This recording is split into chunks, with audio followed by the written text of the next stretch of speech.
علي وزیر پاکستان د پښتنو په سرونو سوداګري کړې. د پښتون ژغورنې غورځنګ مخکښ مشر علي وزیر څو شېبې وړاندې په جنوبي وزیرستان کې د ارمان لوړي د تلین په مناسبت یوې غونډې ته د وینا پر مهال وویل پاکستان لا وړاندې د پښتنو په سرونو سوداګري کړې ده.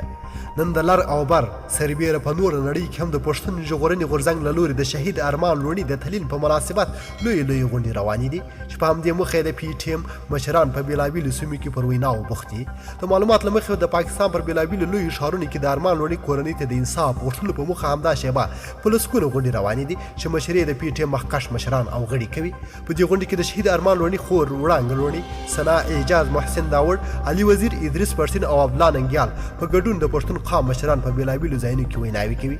علي وزیر په جنوبي وزیرستان کې د وینا پر مهال په توندو لهجه وویل چې پاکستاني ریاست لا وړاندې د پښتنو په سرونو سوداګري کړې ده.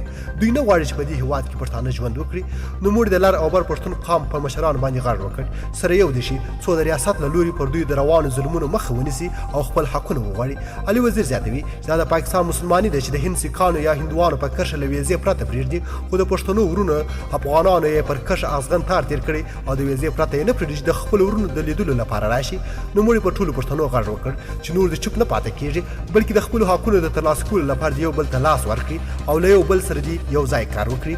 علي وزیر ارمان لوړي د پښتون ژغورنې غورځنګ مخکښ غړی وباله چې د خپل ژوند پر مهال د پښتنو لپاره په سر او مال باندې مبارزه وکړه. علي وزیر سلګونو خلکو ته د وینا پر مهال وویل چې ارمان لوړي د پښتون قام لوی شهید دی او دوی غواړي چې د لوڼي تلین هر کال ولمانځي.